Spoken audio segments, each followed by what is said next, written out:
बिहार में इलेक्शन होने वाले हैं, आपको क्या लगता है सीएम कौन बनेगा बिहार का? आप इसको सादे कागज पे लिख लीजिए कि किसी भी परिस्थिति में एनडीए बिहार में नहीं जीती। तेजस्वी यादव को देखते हैं आप सीएम के रूप में? तेजस्वी यादव का नाम अगर आगे आया तो आप सपोर्ट करेंगे? तेजस्वी यादव और चिराग पासवान में से आपको योग्य नेता कौन लगता है?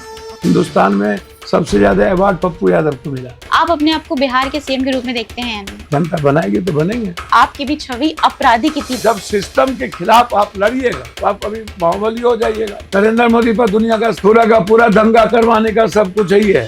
योगी जी पर 55 मर्डर केस। देश में हंगामा मचा हुआ है, राहुल गांधी ने जो इतना बड़ा बम फोड़ा है। आखिरी साजिश ये है कि बिहार में SIR करके नए वोटरों को जोड़कर वोटरों को काट कर ये बिहार का चुनाव चोरी करें।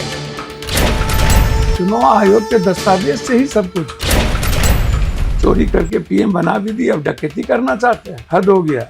एक रूम में, इतना बड़ा रूम में 400 आदमी का वोटर लिस्ट में नाम, आदमी कहीं नहीं। और अभी तो बहुत कुछ बाकी है, आएगा सर। क्या बाकी है सर? एक से एक अणु परमाणु बम है विचारों का, दिमाग चोरी का। उससे बड़ा बम क्या होता? सर अभी आप कांग्रेस के साथ हैं, मान लीजिए अगर आपको आरजेडी या फिर जेडीयू या फिर कहीं से भी कुछ अच्छा ऑफर मिलता है सर, तो क्या अच्छा क्या पप्पू यादव को ऑफर मिलेगा? अल्पसंख्यक से आपको प्यार? इस वक्त देश में जो मुसलमानों की स्थिति है उसको आप कैसे देखते हैं? उनको हमेशा तीसरे द्वैम दर्जा बना करके रखने की कोशिश होती रहती है। राहुल गांधी को एज इंडिविजुअल छोड़ दो, वो भी मुसलमानों को छूने में नंगा तार समझता है। अरे बाप रे, इनके बारे में बोलेंगे तो बहुत संख्यक भाग जाएगा। पप्पू यादव के साथ फैमिलियर अटैचमेंट है माइनॉरिटी। कोई भी पार्टी इतना खुलकर मुसलमानों का साथ नहीं देती है। नहीं देगी, आगे भी नहीं देगी। क्यों सर, क्या बिगाड़ा है मुसलमानों ने? अगर पप्पू यादव जी को बिहार का सीएम बनने का मौका मिले तो क्या करेंगे मुसलमानों के लिए? आप लगातार 7 बार जीते हैं, तो इंडिया गठबंधन आपको सीएम का फेस क्यों नहीं? अगर आपको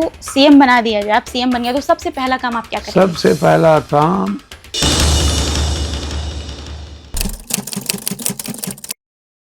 आप सोच रहे होंगे आज मैं स्टूडियो में क्यों नहीं हूँ। मेरे पीछे जो आपको घर नजर आ रहा है, ये है बिहार की राजनीति का हॉटस्पॉट, जहाँ रहते हैं वो शख्स जिन्हें कोई बाहुबली कहता है, कोई रॉबिन हुड।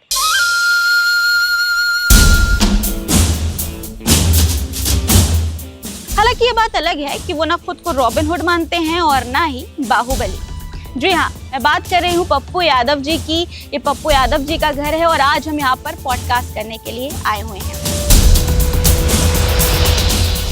तो चलिए अंदर चलते हैं और बिहार के सीएम से लेकर देश के प्रधानमंत्री तक, विवादित बयानों से लेकर पप्पू यादव के दिल के राज तक की बात करते हैं बिना फिल्टर।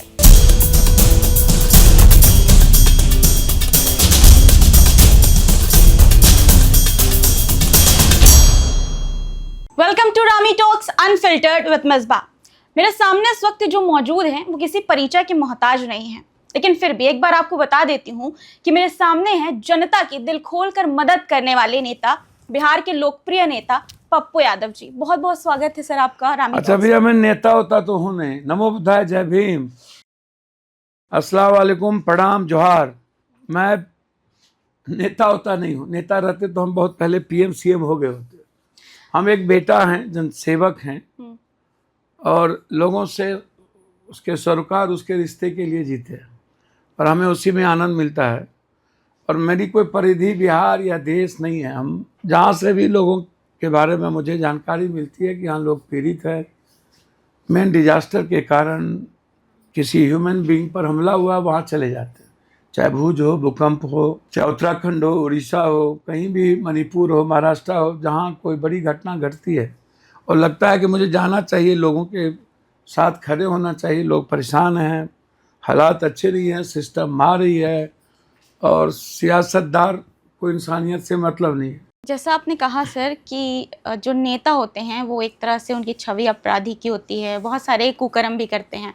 तो अगर थोड़ा फ्लैशबैक में जाएं तो एक जगह पर ऐसा था कि आपकी भी छवि अपराधी की थी, भले ही आपको उन आरोपों से मुक्त कर दिया गया, लेकिन कुछ लोग अभी ये कहते हैं, मैं कुछ लोगों को सुन रही थी, लेकिन लोग ये कहते हैं, नाम बताए, केसेस के बारे में बात कर रही हूँ। केस तो है ही नहीं, पर 90 के पहले तो केस ही नहीं था। बिल्कुल 90 के पहले केस ही नहीं था सर। नहीं, जैसे पढ़िएगा तब ना। जी सर। हम तो इस देश के 100 जमींदारों में एक जमींदार है, सबसे बड़े जमींदार परिवार से हैं, सबसे बड़े पढ़े लिखे फैमिली से हैं। हमारे दादा जूरी कोट हुआ करते थे, हमारे दादा सबसे प्रथम प्रधान मुखिया बने, फादर ऑल वर्ल्ड घूमते रहे, फादर 32 साल प्रधान रहे, MP का चुनाव लड़े, मेरी माँ कुछ वोट से हार गई, MLA का चुनाव लड़े। हमारे दादा फ्रीडम फाइटर थे, आज़ादी के बाद के ही हमारे नाना फ्रीडम फाइटर थे और मुखिया थे। तो ये अब तरी पार थे अमित शाह। नरेंद्र मोदी पर दुनिया का सब पूरा का पूरा दंगा करवाने का सब कुछ ही है। जोगी जी पर 4-5 मर्डर केस थे, आने के बाद खत्म हो गया। हम पर तो कौन होगा, हम तो चुनाव के बाद हमारा राजनीतिक झगड़ा के कारण या तो आंदोलन का केस या नहीं तो आचार संहिता का case, political case. Lalu Yadav ji की बड़ी महम कृपा रही, क्योंकि लालू यादव जी को विपक्ष का नेता बनाने में मेरी भूमिका रही। मुख्यमंत्री बनाने में पप्पू यादव ने 11 MLA लेकर के निर्दलीय सपोर्ट किया। बाद में कई परिस्थितियां ऐसी आई जिसमें लालू यादव की असीम कृपा रही।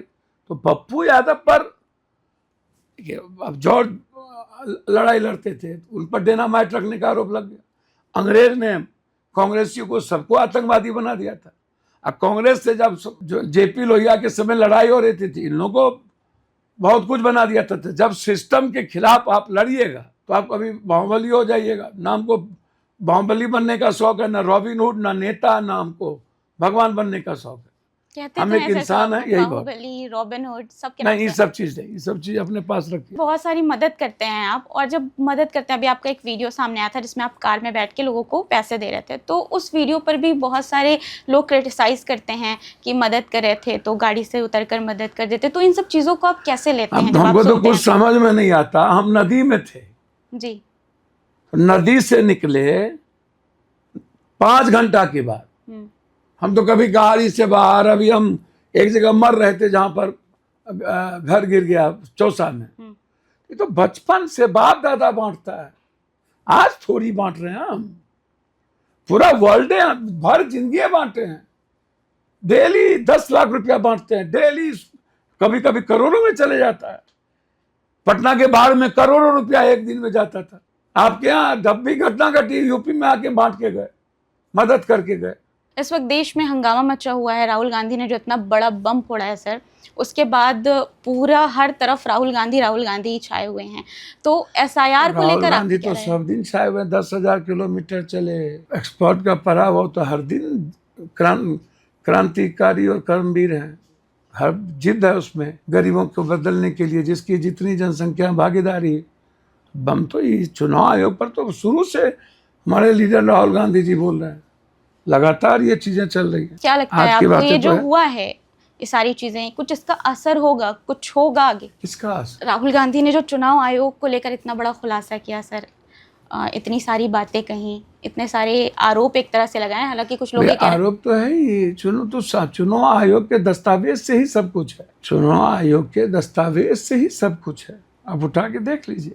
शपथ पत्र मांगा जा रहा है, साइन करने के लिए कहा जा रहा है। शपथ चोर बचाए सो बाजा तो बाजा चलनियों बाजा है। चोरी करके PM बना भी दी, अब डकैती करना चाहते हैं। हद हो गया। एक रूम में, इतना बड़ा रूम में 400 आदमी का वोटर लिस्ट में नाम, आदमी कहीं नहीं। फॉर्म 6 पर सिर्फ फर्स्ट वोटर का रहेगा। 74 साल, 80 साल, 90 साल, 65 साल, 124 साल, कोई नया नहीं।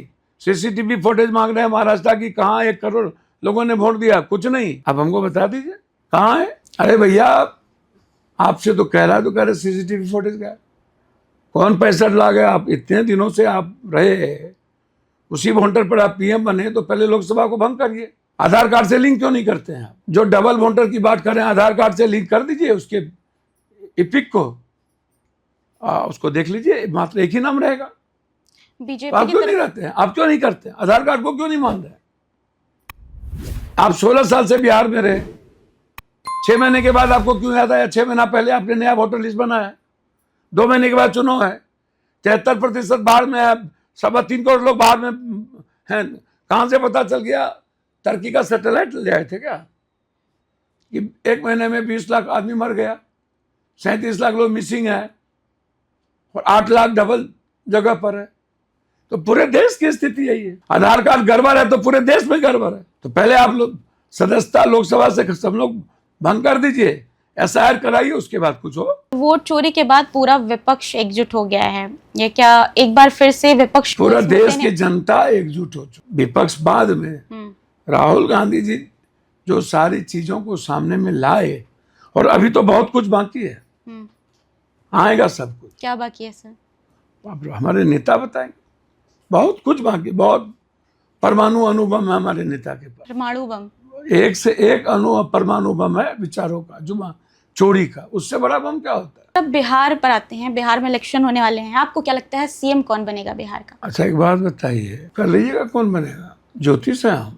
सर एक भैया, आपके हिसाब से कौन बनना हमारे चाहिए? सामने इंडिया गठबंधन जो है, राहुल गांधी के विचारों और उनके विजन पर लगातार काम हो रही है।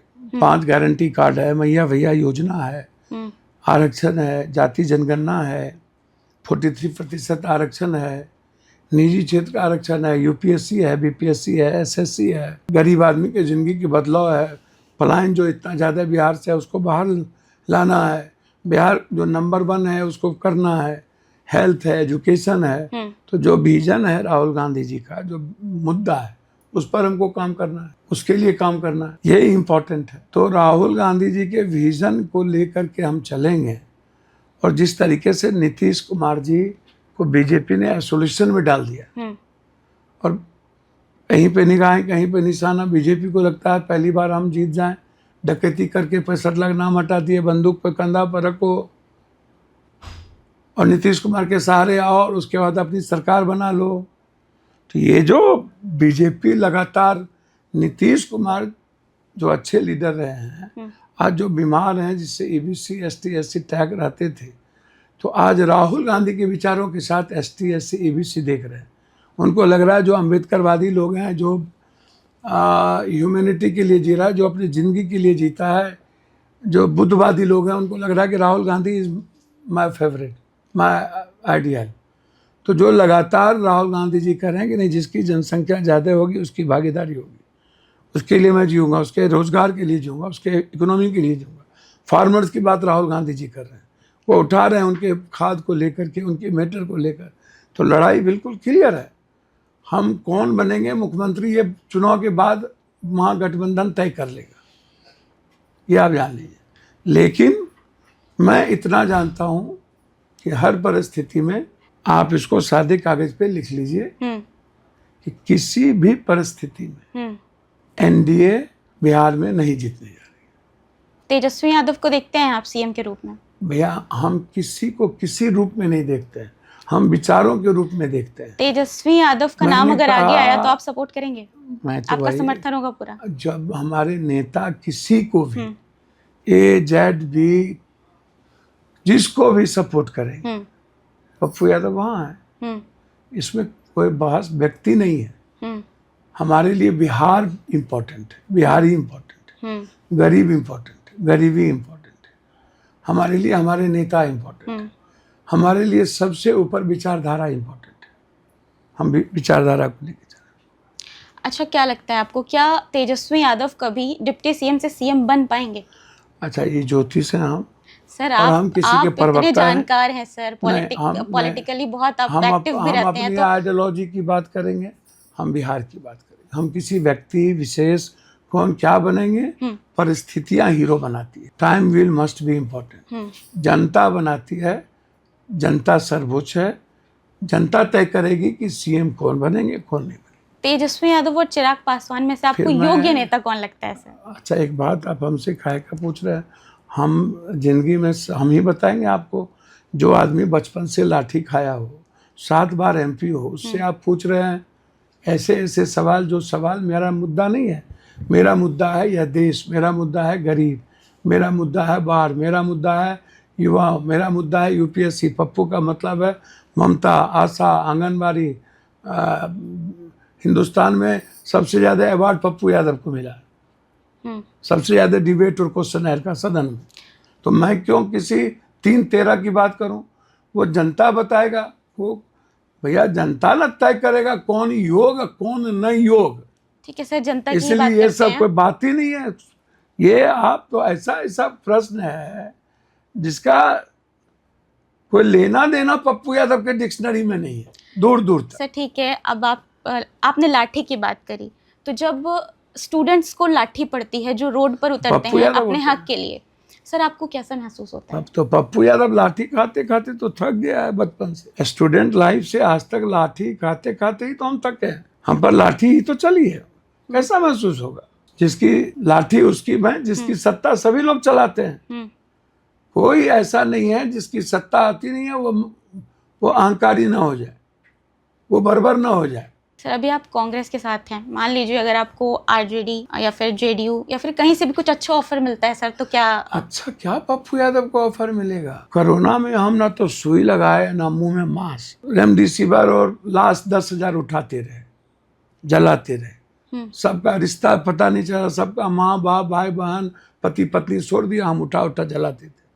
तो हमको मौत का पता है। तो जो आदमी जिंदगी डेली मरने के लिए दे, पटना के बाहर में पूरी शरीर का ब्लड इन्फेक्शन हो गया, तो हमको उसके बारे में पूछिए। कौन बुलाएगा पप्पू यादव को? पप्पू यादव इस देश में सबसे ज्यादा सोशल मीडिया और दुनिया देखती है।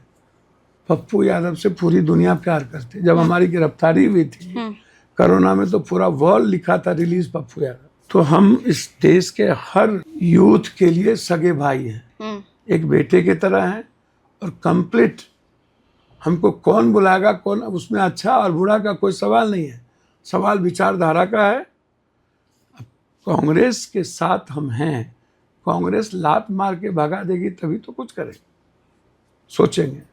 अब कांग्रेस कहेगी कि नहीं, हमें एक सच्चाई वाले लीडर और संघर्ष वाले लीडर और मास लीडर की जरूरत नहीं है, आप जाइए, उनको कोई और जरूरत हो जाएगी।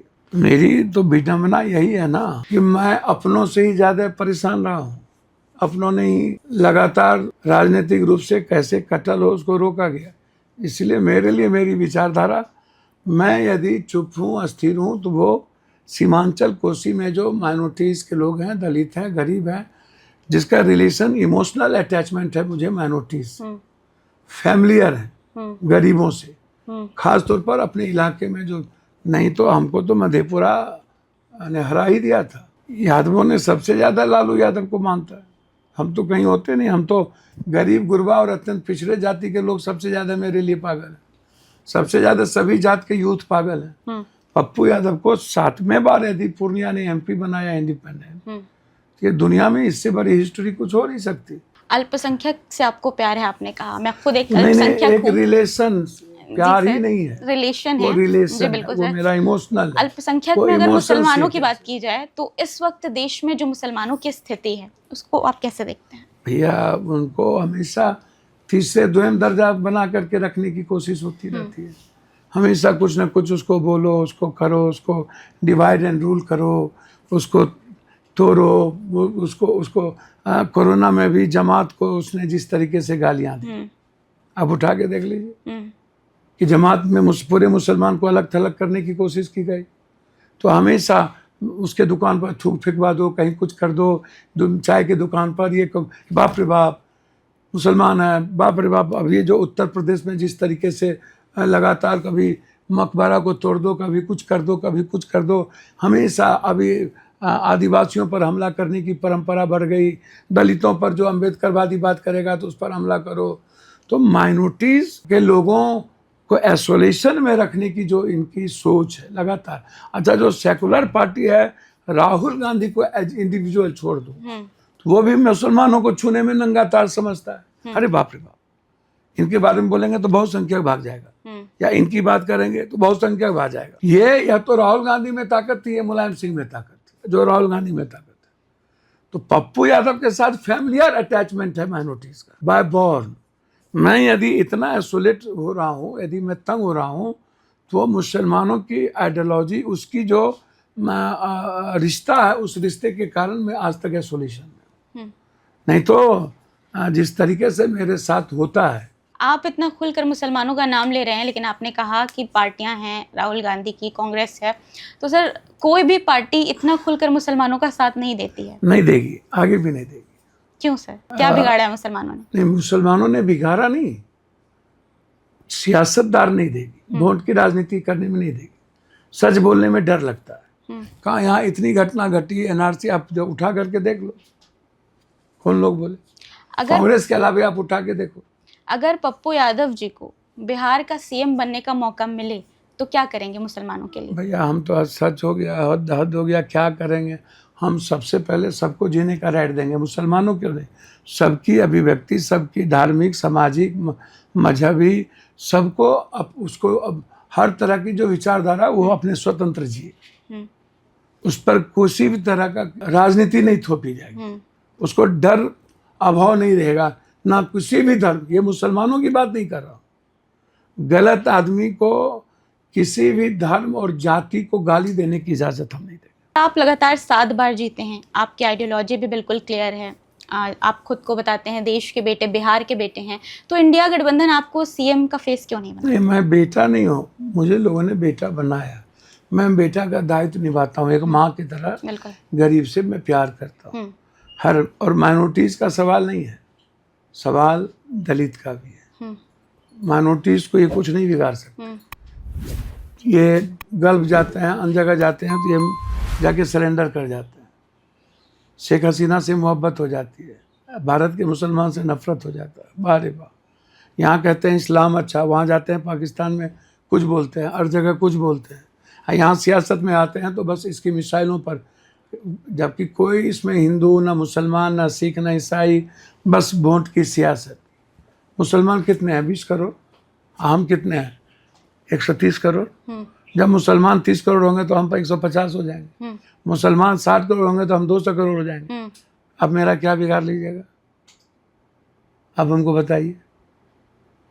गलत बात हमेशा एसोसिएशन में डालना, हमेशा सियासत के लिए चीज़ों को निकालते रहना। महबूबा के साथ क्यों आप समझौता कर लिए? सबसे बड़ा अलगाववाद तो थी वो, क्यों आपने सरकार बनाया? अब हमको बता दो। कभी आप कहते हो मुसलमान अच्छा, कभी कुछ कभी कुछ, कभी जाते राजनीति में कुछ भी भोग देते हो। पर भाई विचारधारा की बात करो। क्लियरिटी मुसलमानों को लेकर के इसलिए नहीं है मेरा कि मेरा बचपन से उनका फैमिलियर रिलेशन है, मेरा क्लियरिटी हर जात को लेके भी है कि आप कास्ट की किसी आइडियोलॉजी पर हमला मत करो। आप अपने से ज्यादा हमारा धर्म कब बड़ा है, सनातन कब, इस्लाम कब आए? बौद्ध के बाद आए। कहीं ना कहीं हमारे में गलतियां होगी तो बौद्ध भी आए, इस्लाम भी आए। क्यों आए? तो आज से नहीं, ये तो मनुस्मृति के खिलाफ ये लोग पहले से हैं। मनुस्मृति वाले अम्बेडकर को इन्होंने किया, बुद्ध को इन्होंने भगाया, बुद्ध पर हमले किए। ये मुसलमानों पर के विरोधी नहीं, मुसलमानों को ये विरोधी सामने में रखते हैं सियासत के लिए। अब पप्पू यादव तो बहुत क्लियर है। एक बात मैं आपको बहुत क्लियर बता दूं, प्योरिटी और सच्चाई किसी को पसंद नहीं। हम जहर देते, हमको आप भगवान बना दीजिएगा। सुकरात के तरह सुकरात ने सच बोला तो जहर दे दिया गया। कबीर को माना गया, बुद्ध को आज तक हम मानते हैं क्या? तो पप्पू यादव को आप कोई पार्टी मुख्यमंत्री का फेस बना दे इतना जल्दी। हमारी पार्टी थी, विलय क्यों करना पड़ा? क्या है हम विलय की? आप हमको बता दो क्यों किया सर, आप ही बताइए। क्योंकि दो बार हमारी पार्टी को हरा दिया बिहार के जनता ने। सेवा का राजनीति से दूर दूर तक संबंध नहीं है। तो मुझे लगा कि ये चाहते हैं कहीं ना कहीं गठबंधन। तो प्रियंका गांधी जी, जिसको मैं बहुत रेस्पेक्ट करती हूँ, उन्होंने कहा कि आप आ जाइए और ज्वाइन कीजिए। हम कर लिए, उनके रेस्पेक्ट का ख्याल रखिए। अब उनको तय करना है पप्पू यादव के बारे में, राहुल गांधी जी को तय करना है। Have patience, more patience than politics. Patience will must be important. मुख्यमंत्री बनाना ना बनना ये टाइम की भी जो बात है। और जनता सबसे ज्यादा प्यार पप्पू यादव से करती है। लेकिन मेरे पास पैसे नहीं है, ब्लैक मनी नहीं है। कुछ लोगों की तरह कुछ लोग आते हैं, नौकरी करते हैं, फिर जाके कहते हैं मैं बिहार बनाऊंगा। अरे बाबा, बिहार कहाँ से बना लोगे? ब्लैक मनी पर बना लोगे? बिरयानी खिला के और वेनेटिंग 6 करोड़ 4 करोड़ के गाड़ी में बैठ करके मुख्यमंत्री बन जाओगे? बिहार है वो। इसलिए मुख्यमंत्री का सपना आप मत देखिए, उसकी चिंता न करिए। सर, बिहार डेवलपमेंट की अगर बात करें तो उत्तर और दक्षिण की जो जीवन रेखा है गांधी सेतु पुल, उसकी बात ना ही नहीं हो सकता। सर, जब भी बिहार जाती हूँ देखती हूँ कि अंडर कंस्ट्रक्शन ही रहता है। तो नहीं, ऐसा नहीं। देखिए, बिहार में सब कुछ था। आज पर कैपिटा इनकम बिहार की क्या है? 4% भी बिहार में आज हम चीनी बाहर नहीं देते, हम 40% चीनी देते थे। इंफ्रास्ट्रक्चर, गरीबी की स्थिति देख लीजिए क्या है बिहार और सभी जगह पे। उत्तर प्रदेश का पर कैपिटा इनकम क्या है, झारखंड का पर कैपिटा इनकम क्या है, आप उठा करके देखिए। बिहार पर विशेष साथ दे देंगे, विशेष पैकेज दे देंगे, लेकिन कुछ नहीं मिला। बिहार की इंफ्रास्ट्रक्चर पर काम नहीं होती, सारी फैक्ट्रियां बंद पड़ी हुई है, मात्र 9 चीनी मिल बचे हैं। हम उस पर बात ही नहीं करते। हमको चाहिए इकोनॉमिकल फ्रीडम, हम पॉलिटिकल फ्रीडम देते रहते हैं। हम उस पर डेवलपमेंट के सवाल पर हम पूरे बिहार पर काम करते हैं, सिर्फ क्षेत्र में नहीं, कोसी सीमांचल में नहीं। बिहार का हर हवा से पहले और एम्बुलेंस के पहले पप्पू यादव पहुंचता है, ये आप जान लीजिए। सदन में बिहार के मुद्दों पर बात होती है, देश के मुद्दों पर बात होती है। सबसे ज्यादा मक्का और मखान मेरे यहाँ, सबसे ज्यादा मछली मेरे यहाँ, फूड प्रोसेसिंग मेरे यहाँ। हम दुनिया चेंज कर सकते हैं। ईश्वर ने, अल्लाह ने, भगवान ने सब कुछ ताकत दी है। और आज यदि 7 बार एमपी है तो अल्लाह की और पब्लिक की, भगवान की, ईश्वर की असीम कृपा है। ये तो कौन जीता था भाई? पार्टी तो हमको दूध की मक्की की तरफ फेंक दिया था। इसीलिए आप बेफिक्र हैं। पूरी दुनिया की उम्मीद है पप्पू यादव, पूरे इंडिया की उम्मीद है पप्पू यादव। सर, एक तरह से ये माना जाए कि जो सच्चा होता है, जो सच बोलता है, उसको जनता नकार देती है। प्रॉब्लम होता है, प्रॉब्लम होती है, प्रॉब्लम होता है, बहुत दिक्कत होती है। सच बोलने वाले को बहुत प्रॉब्लम है, बहुत दिक्कत है। प्रधानमंत्री मोदी 75 साल के होने वाले हैं। आपको क्या लगता है कि इस लोकसभा जब अब होगी तो कौन प्रधानमंत्री का फेस आप किसे देखते हैं? भैया, मैं प्रधानमंत्री का फेस का क्या मीनिंग है?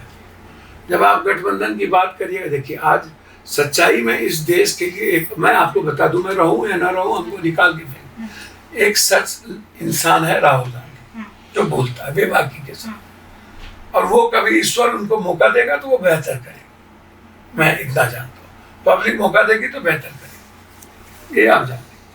बहुत क्लियरिटी है इस मामले। सर, आपका एक पॉडकास्ट देखा मैंने जिसमें आपने कहा कि अमित शाह बीजेपी के चाणक्य हैं। आप लोग जिस 15 साल 11 साल लगातार कैसे प्रधानमंत्री बने, किस मुद्दे पर बने, सब कुछ तो हो ही रहा है, कर ही रहा है। अमित शाह तो रहने वाले हैं अभी पार्टी में, तो कैसे जीतेगी फिर इंडिया गठबंधन? देखिए, मैंने क्या कहा, ये सब काम, ये जो वोट की चोरी घोरी, सब अमित शाह जी का तो दिमाग है कि कहाँ पर क्या होगा, कहाँ पर हिंदू मुसलमान होगा, कहाँ नहीं होगा, कहाँ कौन मुद्दा होगा, कहाँ किसको छेड़ना है, कितना खरीदना है, कितना परवाह, सब अमित शाह जी, सब अमित शाह। गृह मंत्री वोट चोरी करवा रहे हैं भैया, सब अमित शाह जी।